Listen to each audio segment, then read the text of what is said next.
Hello, everybody. Hello, hello, hello. Welcome to the principal's office. My name is Jamal Maxim. I'm igniter of champion leaders, the owner of Lead Like a Champion. My assignment is to help you lead from a kingdom perspective and bring change to your assigned sphere of influence. Yes, today is a little later than normal. Yes, I know. Normally I go live at 5:30 p.m. Eastern. I was getting some mentorship myself and involved in some discussions as well as handling some things on the business aspect. And so I'm streaming a little later than my normal time. But normally you can catch me here every Wednesday at 5:30 p.m. Eastern. And so thank you for those who are watching on your various platforms. The comments are open. Remember to like, comment, share, and save this video. Those of you who are listening on Clubhouse, again, thank you so much for being in the Igniting Champion Leaders Club. And so the comments are open, hand raising is on, as well as once the video portion ends, you'll be able to come to the stage and we can participate in a live discussion. For those of you who are watching me online, you want to definitely put your comments in, but also you want to be sure to join me in the Igniting Champion Leaders Club so that we can have a live interaction, so I can hear you answer questions in real time, really engage in meaningful discussions in real time, and then, go from there. And so tonight I'm talking about the dangerous impact of spiritualism on education. Normally during this time, I focus on talking about leadership and helping you lead better. And then my other podcast, the Dismantling Spiritualism podcast, talks about spiritualism and all of these kind of things. But today I wanted to really talk about just from my heart and share this trend that I'm seeing in education. For those of you who might not know, I am a former school principal. I've led multiple schools of varying sizes. I've led schools that service 250 students in the charter world. I've led schools in the traditional public school district where we service 950 students. So I went from a leadership standpoint, leading 20 people to leading over 100. And so also, some of you might not know, blending with that experience, I was raised as a spiritualist, taught energy healing, taught mediumship, and taught all of those different things. And I came out of that at the age of 17 and a half, at 18, before I began to pursue, my collegiate degrees and everything like that. And so what I'm sharing with you, I'm sharing from a very personal perspective of being an educator, but also being aware of spiritualism and being aware of spiritualist teachings, because I used to believe them. And as a child, I taught them because I was raised to be a third generational leader in the spiritualist movement. And so these things are extremely personal. And I just want to have and they're very close to my heart. And so I'm just want to have a very honest dialogue about this and share some information to help you recognize what's going on right now in education and why you need to be aware and discerning of what's being taught to the students or to your children, to what's being done in the name of social emotional learning or, child development, because there are things entering into the school system that I don't really think some of the educators recognize the degree of what it is they're doing, but they're doing it under the guise of thinking they are helping students and under the guise of what's called mindfulness. And so, being mindful, knowing how to manage their emotions and all of those things. And so let me just get started. Earlier in the year, I was on of course I speak at educational conferences. So earlier in the year, I was a part of a educational conference and I did a session on leading change. And prior to that session, there was an opportunity for different panels. And so I was a panelist on improving school culture because whenever you're leading change anywhere, you have to deal with the culture. And so on this panel, I was sitting there and there was a professor who teaches at a college, and I'm not going to say her name because I want to preserve her dignity. And so she teaches at a college and she helps prepare and she teaches a course in the principal preparation program. So this is the program that principals have to go through to get licensed. They pass the classes, take the test to get their license to be able to become a principal in public school.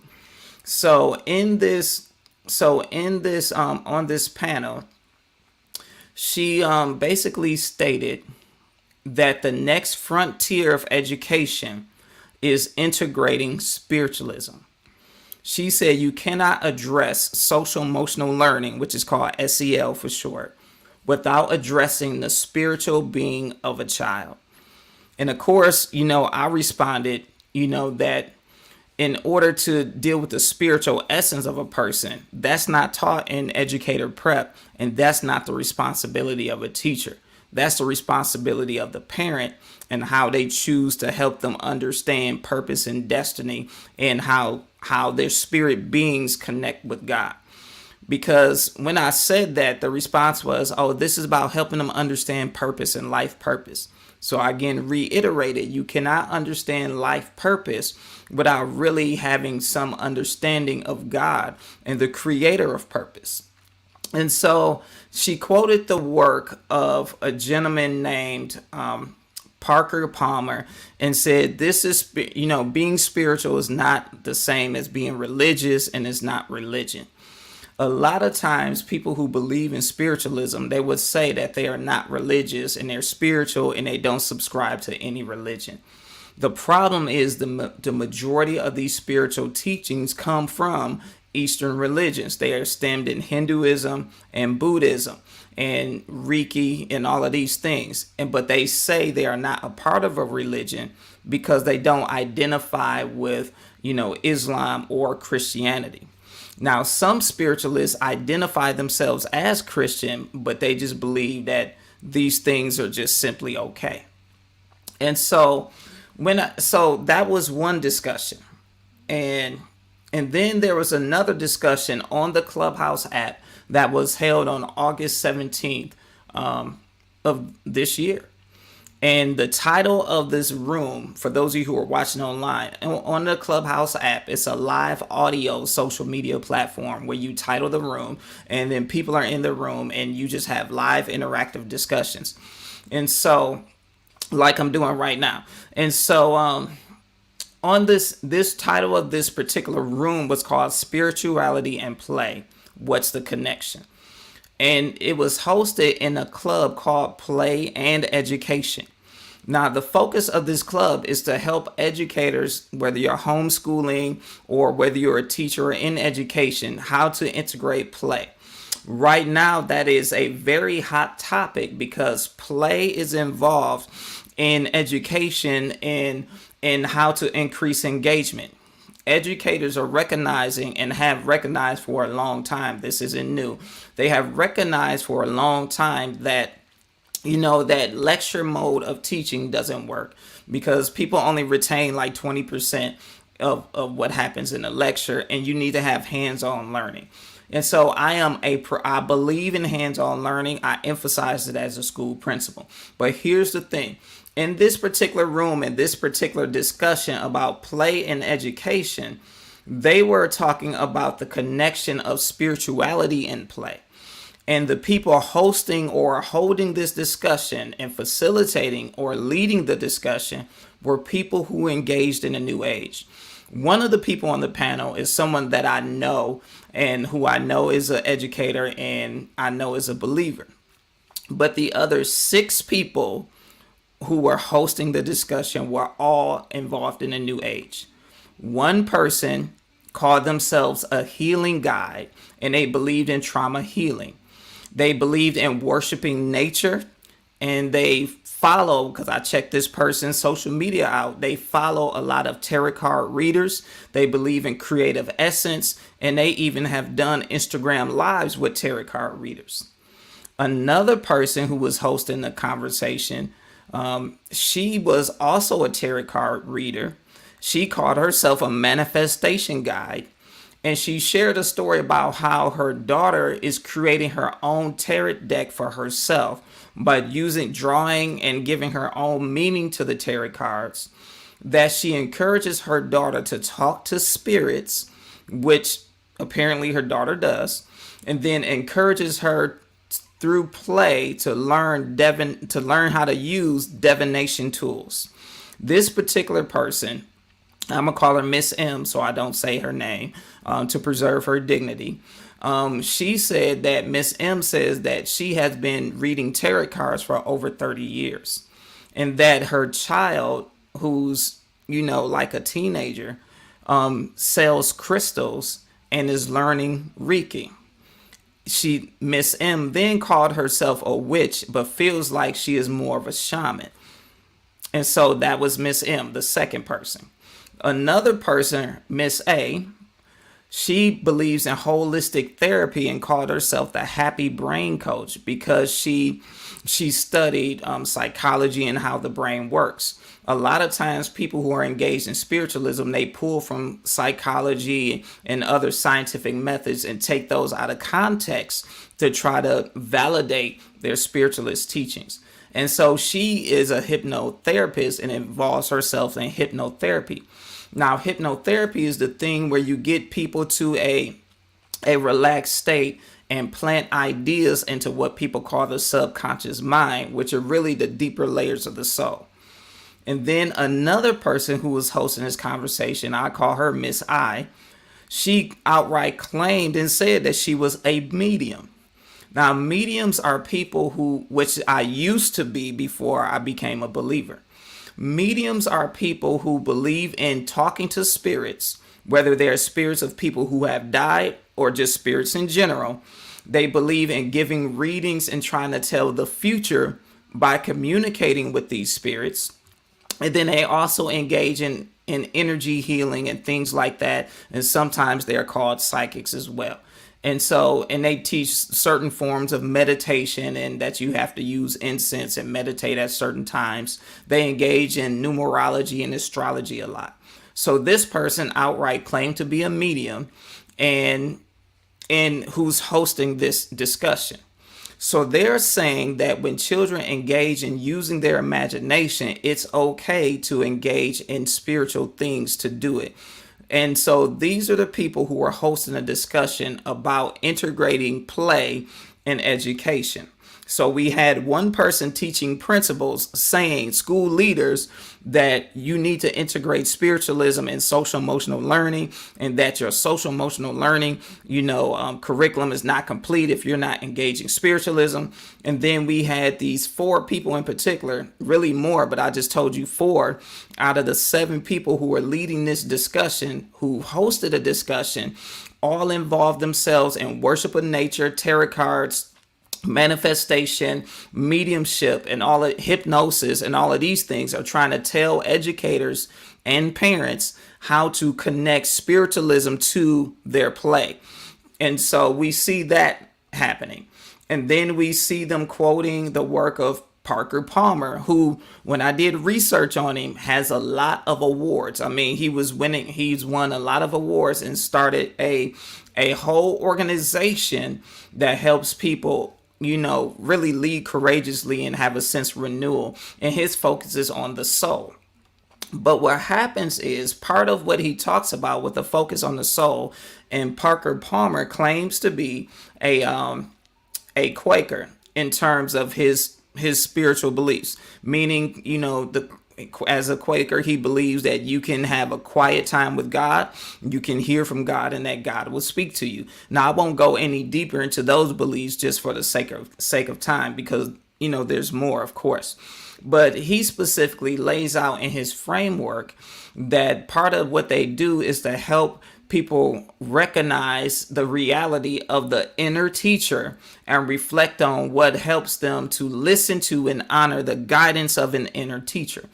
Now, based on the research I did on him, and I have to dig a little deeper, it sounds like he's trying to teach principles, godly principles, but talk about it in a way that would be acceptable in other avenues of influence. But the problem is people who are digging into spiritualism are taking what he's saying and adding their spiritual context to them to try to say this is what needs to happen in education. The next thing I'm seeing is that there was a person on the panel that I mentioned earlier said that she did a third eye exercise with a group of students in a classroom in order to activate or awaken their imagination and their creativity. Now, the whole concept of having a third eye comes from this thing called chakras. And you hear people talk about chakras and balancing energy. And they believe the third eye is taught that the third eye is located on the forehead between the eyes. And they say the third eye is the place of gut instinct and responsible for intuition and imagination. And it ties into this spiritual belief of multiple chakras or seven main chakras or energy points being in a person's body, located really at key points in the person's nervous system.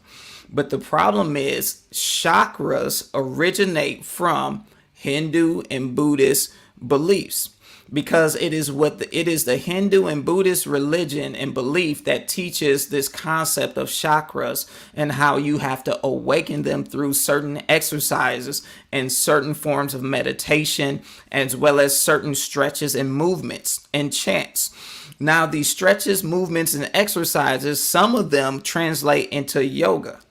Because when you look at if you look up a yogi who is a teacher of yoga, you will find that they are traditionally found in the Hindu and Buddhist beliefs. And yoga is more than stretching. It is a belief system of channeling and connecting with spirits.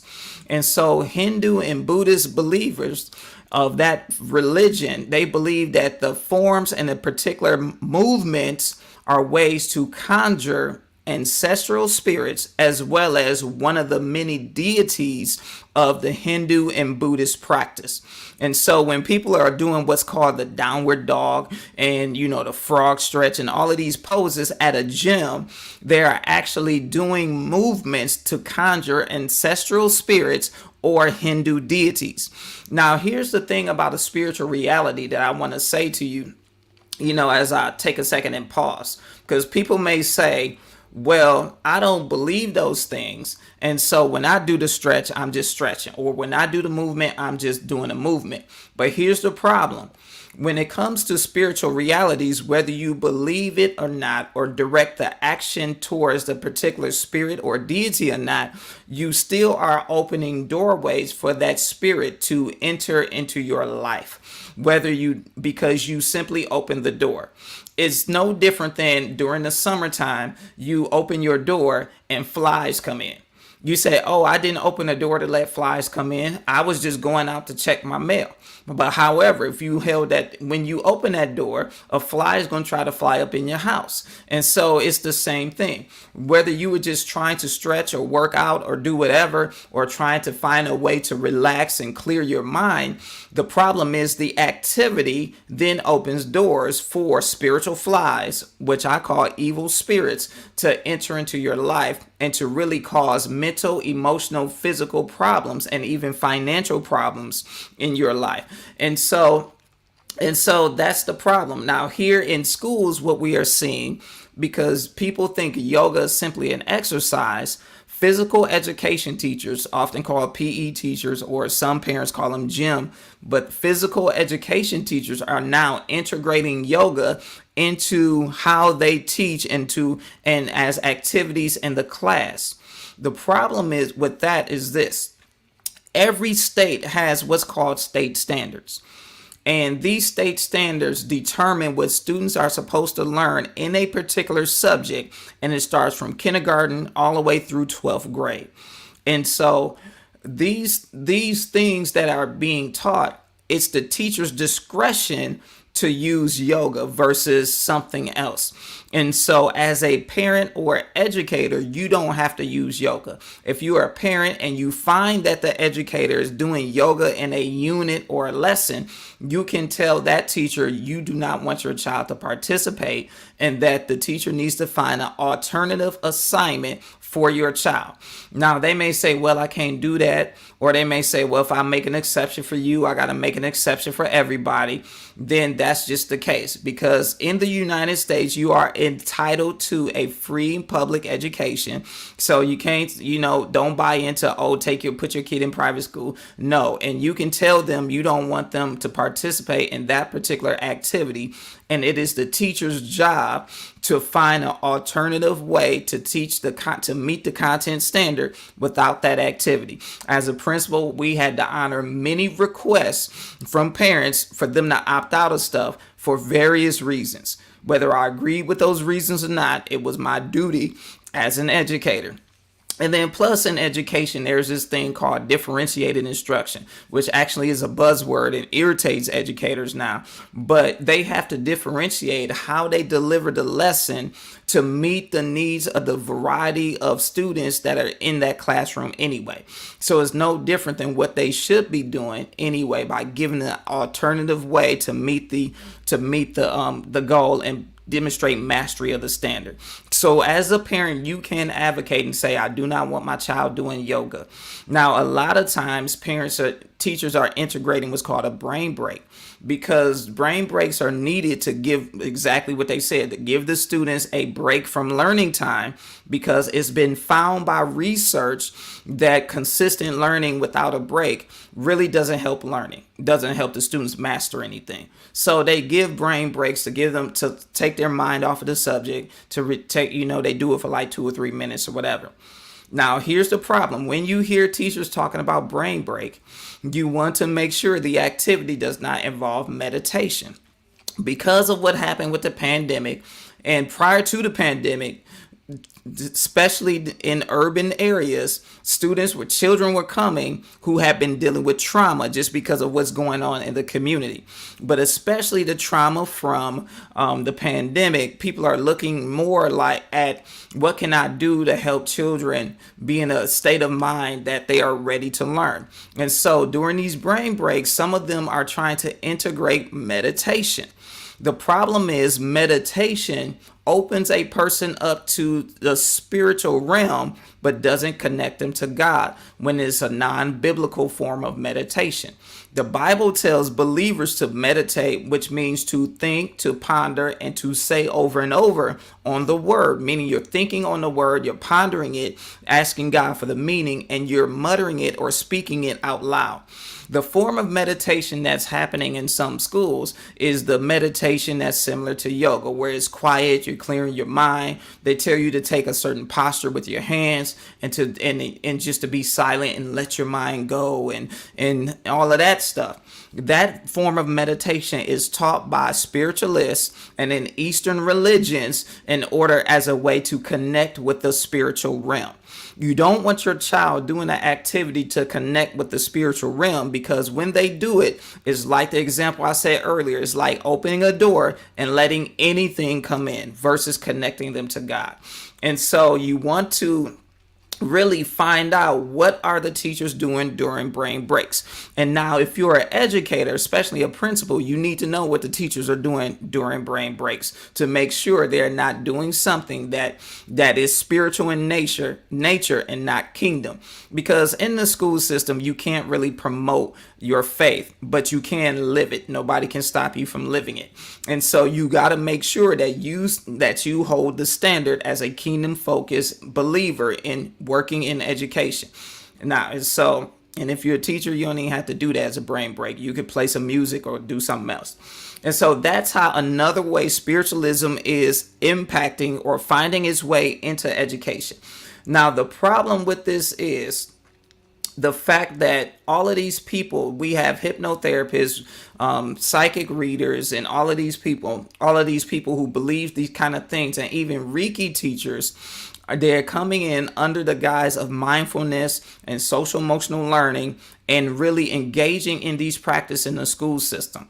And then we're wondering why it seems like children are struggling with behavior or struggling with learning their content, or coming home with all kinds of things going on simply because, and we think they just had a rough school experience, and then in school we think they are having a rough experience at home, but in reality it's because they're dealing with torment from spirits that they have been exposed to but are not equipped to handle what those spirits are tormenting them with.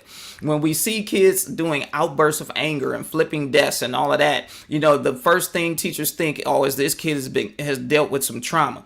That could be part of it, and they think, well, let me get them to the calm down room so they can meditate.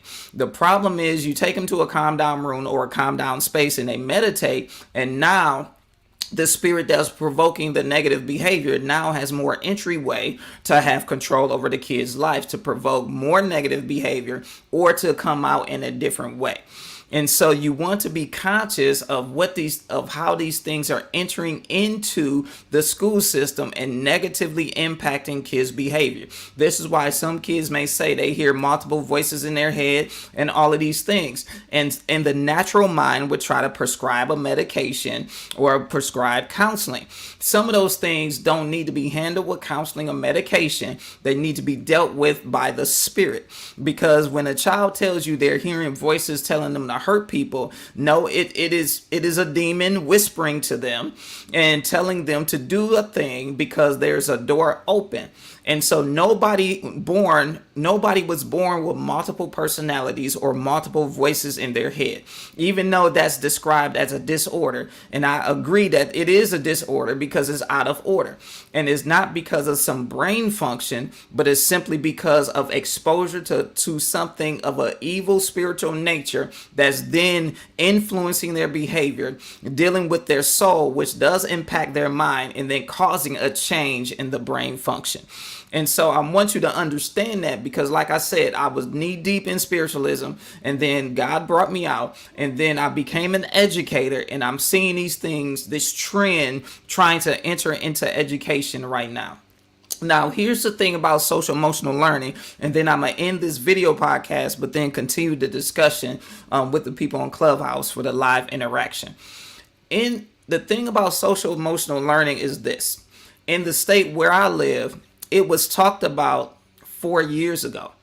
And, initially the state where I live talked about it as a suggestion.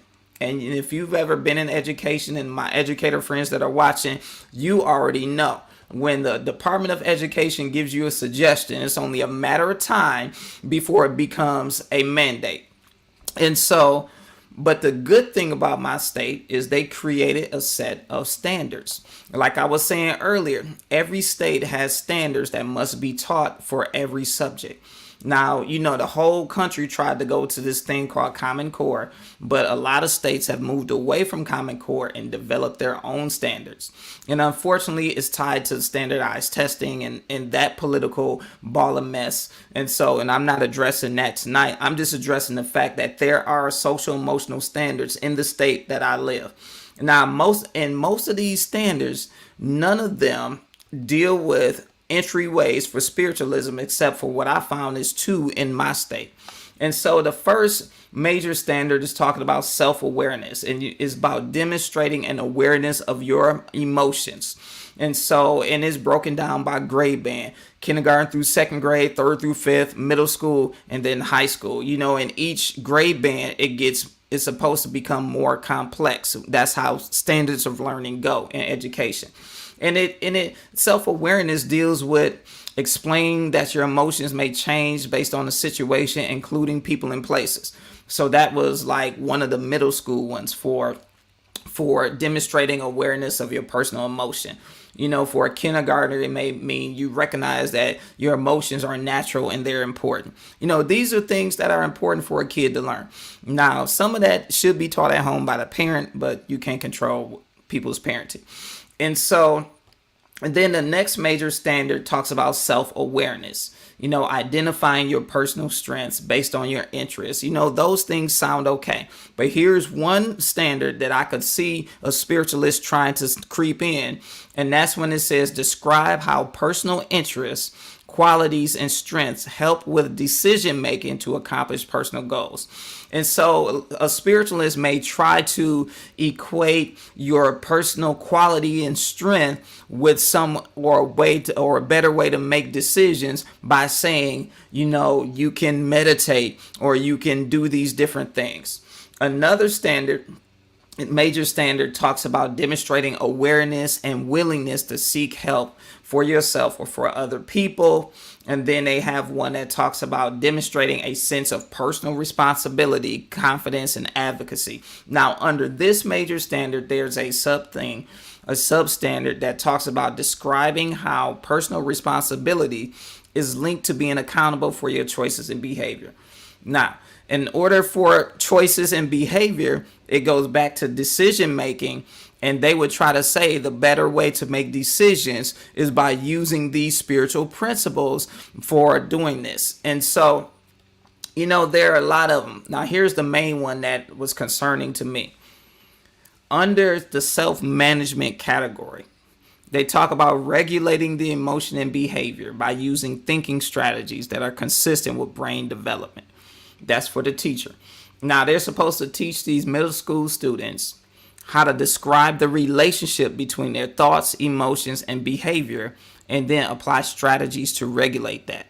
Now, when you're talking about the relationship between your thoughts, emotion, and behavior, it goes into brain science, because the behaviors that people display are product of their thought life.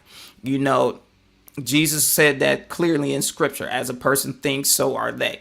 And then, but your thought life also influences your emotions. So you think a thought, it impacts your emotions, and then impacts your behavior. So what's in you is going to come out of the abundance of the heart, the mouth speaks.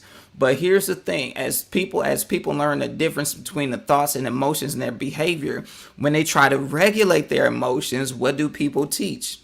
They teach meditation. They say, oh, you're going to have to meditate this certain way in order to regulate your emotion. Or they teach, if you meditate a couple of times a day, you'll be able to control your emotions. Or they'll tell you that, in order to deal with the thoughts, you need to try to focus your thoughts and use scientific concentration.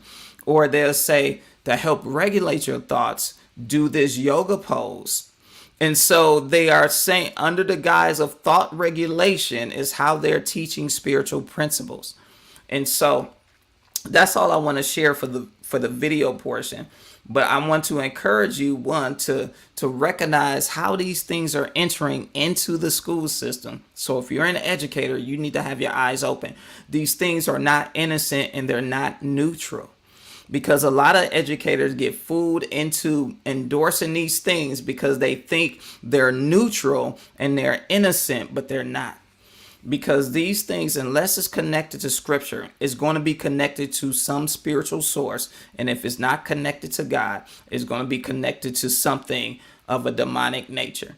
And what happens is, because they seem neutral and say it's not promoting any religion, it opens people up to other spiritual forces and entities that are connected to the forces behind all of these religions, except for the biblical one, the biblical way of approaching God. And so you want to have your eyes open as a kingdom educator and not allow these things to pass by you. If you are a parent, you want to have your eyes open and advocate for your child to opt out and ask them, how does this teach or reinforce the standard? And they can do an alternative activity in order for the child to demonstrate mastery of that particular standard that needs to be mastered. And so I wanted to have this conversation, and I wanted to have it calmly because I wanted you to really understand the gravity of it.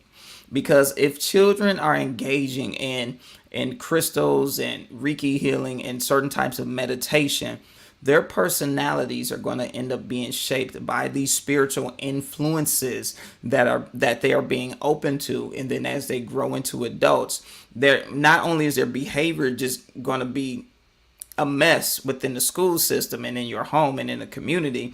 But as they grow into adults, it will take them far away from their purpose. It'll take them far away from the destiny, and it'll take them far away from the goal of education, which is to help prepare people for life. And so have your eyes open. Don't sleep on these things, because you're talking about 13 generations impacted by spiritualist teachings and embracing spiritualism and taking them away from their true identity in God.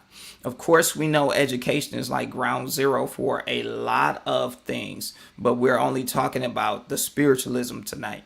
And so if you want to have more information about what you can do to advocate for your child, or as an educator, walk out kingdom and advocate for the students you serve, I want you to reach out to me. I'm going to put a link on the screen, jamalmaxim.org/strategy session.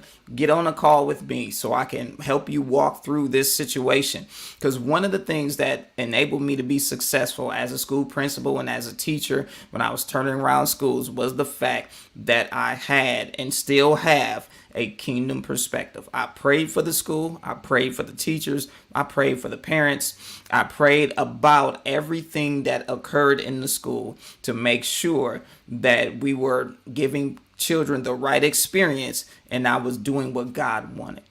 And so you need to connect with me, and I will say right now, so that you can really know how to walk this out as an educator as well as a parent, because you're going to have to advocate against some educators who may be deceived into thinking these things are okay. And so with that, those of you on Clubhouse, go ahead and hang out for a minute, because I'm interested to hear your thoughts about what was shared. But for those of you that are watching online, remember, I want you to be successful and lead like a champion. And I will see you soon. Bye-bye.